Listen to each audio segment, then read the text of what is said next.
সদৌ অসম সোণোৱাল কছাৰী ছাত্ৰ সন্থাই আমি বিগত দিনত আমি কৈ আছো অসমৰ বিভিন্ন মানে সংবাদ মাধ্যমত আমি এই কথাখিনি কৈ আছো যে সোণোৱাল কছাৰী সাহিত্য একাডেমীৰ ভুৱা অৱগতাৰ জৰিয়তে এটা ব্যাকৰণ কেলেংকাৰী হৈ গ'ল। সেই ব্যাকৰণ কেলেংকাৰীৰ পিছত যোৱা 23 আৰু 24 জুন তাৰিখে অসমৰ গৃহ বিভাগৰ CID বিভাগে সোণোৱাল কছাৰী সাহিত্য একাডেমীৰ পৰীক্ষাটো তেওঁলোকে অনুসন্ধান কৰিবলৈ তদন্ত কৰিবৰ কাৰণে তেওঁলোকে ডিব্ৰুগড়ত উপস্থিত হৈছিল। সোণোৱাল কছাৰী সাহিত্য একাডেমীৰ পৰীক্ষাটোৰ মুখ্য কাৰ্যালয়ত উপস্থিত হৈছিল আৰু CM ভিজিলেন্সলৈ আহিছে বুলি আমি জ্ঞাত। কিন্তু ইয়াৰ পিছতো তেওঁলোকক আকৌ নটিচ দি পিনে অসম CID হেড অফিচ তেওঁলোকে গুৱাহাটীলৈকে তলব কৰিছে। ইয়াৰ পিছতো বিজেপি চৰকাৰৰ মাননীয় মুখ্যমন্ত্ৰী হিমন্ত বিশ্ব শৰ্মাই ডাঙৰীয়াই বাৰে বাৰে কৈছে দুৰ্নীতিৰ সৈতে কোনোদিন আমি আপোচ নকৰোঁ। সেই আপোচ নকৰা মাননীয় মুখ্যমন্ত্ৰী দীপুৰঞ্জন মাৰ্কাৰী এই যিখন তেওঁলোকে নতুন তালিকা প্ৰকাশ কৰিছে, দীপুৰঞ্জন মাৰ্কাৰীৰ নামটো 18 নম্বৰত প্ৰকাশ হৈছে। আমি ভাবিবলৈ বাধ্য হৈছো যে দীপুৰঞ্জন মাৰ্কাৰীক যে শাসকীয় পক্ষ হোৱাৰ কাৰণে তেওঁলোকে সুৰক্ষা দিবলৈ বিচাৰিছে বুলি আমি সদৌ অসম সোণোৱাল কছাৰী ছাত্ৰ সন্থা আৰু সাধাৰণ সোণোৱাল কছাৰী ৰাইজে ভাবিবলৈ বাধ্য হৈছে। CID তদন্ত হৈ আছে, কিন্তু এই CID তদন্ত অসমৰ মাননীয় মুখ্যমন্ত্ৰীদেৱে আমাৰ সোণোৱাল কছাৰী ৰাইজক ভেকু ভাওনালৈ পৰিণত হৈছে বুলি আমি ভাবিবলৈ বাধ্য হৈছো। আৰু আমি বাৰে বাৰে অসমৰ মাননীয় মুখ্যমন্ত্ৰীদেৱক আমি অনুৰোধ জনাইছো যে এই CID তদন্তটো ৰাজহুৱা কৰিব লাগে, কিন্তু আজিলৈকে ৰাজহুৱা নহল। এইটো নোহোৱাৰ পিছতো আকৌ দীপুৰঞ্জন মাৰ্কাৰীৰ নেতৃত্বতে বা সেই সময়ৰ পৰিষদখনৰ সেই সময়তে মানে পৰিষদখনৰ ওপৰত এটা আঙুলি দুৰ্নীতিৰ কাৰণে বিভিন্ন মানে অভিযোগবিলাক আছিল, কিন্তু সেই অভিযোগৰ ভিত্তিতে একেখিনি মানুহকে তেওঁলোকে আজি সোণোৱাল কছাৰী সাহিত্য একাডেমীৰ পৰিষদৰ আগন্তুক অন্তৰ্বৰ্তীকালীন পৰিষদ মানে গঠন কৰিছে। তো সেই আজি অন্তৰ্বৰ্তীকালীন পৰিষদ গঠন কৰিছে, তেওঁলোকে এখন মানে 22 জনীয়া কমিটি ৰেডি কৰিছে আৰু সোণোৱাল কছাৰী অট'নমাছ কাউন্সিলৰ বৰ্তমান পৰিষদৰ সংখ্যা হৈ গ'ল 32 জনীয়া। 22 জনে যদি দিয়াৰ পিছত এই 32 জনীয়া কমিটিখনত বাকী সমষ্টিনি কি হ'ব? বাকী সমষ্টি সোণোৱাল কছাৰী ৰাইজৰ অভাৱ অভিযোগবোৰ কোনে চাব? এইটো আমাৰ এটা ডাঙৰ প্ৰশ্ন হৈছে।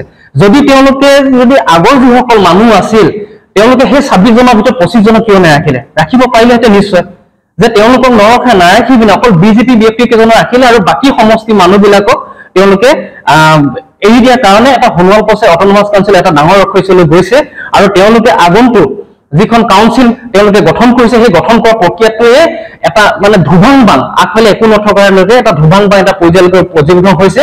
আৰু আমি ভাবিছো এই কাউন্সিলখন অতি শীঘ্ৰে অন্তৰ্বৰ্তী কাউন্সিলখন ভংগ কৰি পিনে আৰু নিৰ্বাচন অনুষ্ঠিত কৰিবলৈ আৰু এই ক্ষেত্ৰত অসমৰ মাননীয় মুখ্যমন্ত্ৰীদেৱে কিন্তু সোণোৱাল কছাৰী কোনো এটা সংগঠনৰ লগত অন্তৰ্বৰ্তী কাউন্সিল গঠন কৰিবৰ কাৰণে গঠন কৰা প্ৰক্ৰিয়াটো তেওঁলোকে কোনো আলোচনা বিলোচনা নকৰিলে, চৰকাৰে যি মন যায় তাকেই কৰিছে।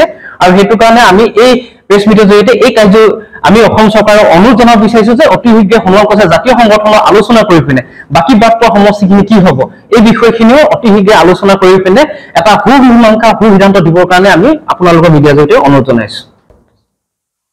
আদৰণি জনাইছো আজি সংবাদ মেললৈ। আৰু মই চিনাকি কৰি দিব বিচাৰিছো সদৌ অসম সোণোৱাল কছাৰী ছাত্ৰ সন্থাৰ সাধাৰণ সম্পাদক বুধিন সোণোৱাল, সোণোৱাল কছাৰী যুৱ পৰিষদৰ সহকাৰী সাধাৰণ সম্পাদক কমল হাজৰিকা, সদৌ অসম সোণোৱাল কছাৰী মহিলা পৰিষদৰ ভাৰপ্ৰাপ্ত সাধাৰণ সম্পাদিকা শেৱালী হাজৰিকা আৰু সদৌ সোণোৱাল কছাৰী সমাজৰ ডিব্ৰুগড় জিলাৰ সভাপতি উৎপল শইকীয়া ডাঙৰীয়া। আমি এই 4টা সংগঠনৰ পৰা আজি প্ৰেছ মিটখন আহ্বান কৰা হৈছে আৰু আপোনালোকে সকলোৱে অৱগত যে অসম চৰকাৰে যোৱা 21 জুলাই তাৰিখে ইয়াত নটিফিকেশ্যন নম্বৰটো দিয়া আছে E292711/691 যিখন নটিফিকেশ্যন 21 জুলাই তাৰিখে অসম চৰকাৰে জাৰি কৰিছিল। সেই নটিফিকেশ্যনখনৰ মূল কথাটো হ'ল কি সোণোৱাল কছাৰী সাহিত্য সাহিত্য পৰিষদৰ নিৰ্বাচন অনুষ্ঠিত নকৰাকৈ পুনৰ এখন অন্তৰ্বৰ্তীকালীন পৰিষদৰ জৰিয়তে সোণোৱাল কছাৰী সাহিত্য সাহিত্য পৰিষদখন পৰিচালনা কৰা। চৰকাৰৰ মূল উদ্দেশ্য আমি এটা কথা বুজি পালো যে সোণোৱাল কছাৰী সাহিত্য সাহিত্য পৰিষদৰ নিৰ্বাচন অনুষ্ঠিত কৰাৰ ক্ষেত্ৰত ইতিমধ্যে মুখ্যমন্ত্ৰীয়ে বাৰে বাৰে ঘোষণা কৰি আছে যে অহা অক্টোবৰ বা নৱেম্বৰ মাহত সোণোৱাল কছাৰী সাহিত্য সাহিত্য পৰিষদৰ নিৰ্বাচন অনুষ্ঠিত হ'ব। কিন্তু অতি আশ্চৰ্যজনকভাৱে এই কামটো নকৰি এতিয়া শেহতীয়াকৈ 21 জুলাই তাৰিখে অন্তৰ্বৰ্তীকালীন পৰিষদ এখন গঠন কৰি সমগ্ৰ সোণোৱাল কছাৰী জনগোষ্ঠীক অসম চৰকাৰে যি গণতান্ত্ৰিক অধিকাৰ সোণোৱাল কছাৰী জনগোষ্ঠীৰ বা যি সাংবিধানিক অধিকাৰ সেই সাংবিধানিক অধিকাৰ গণতান্ত্ৰিক অধিকাৰ খৰ্ব কৰিছে বুলি আমাৰ সকলোৰে অনুভৱ হৈছে। গতিকে আমি আজি প্ৰেছ মিটৰ জৰিয়তে দাবী জনাইছো অন্তৰ্বৰ্তীকালীন সাহিত্য সাহিত্য পৰিষদৰ সলনি সোণোৱাল কছাৰী সাহিত্য সাহিত্য পৰিষদৰ নিৰ্বাচন অসম চৰকাৰে অতি সোনকালে অনুষ্ঠিত কৰক।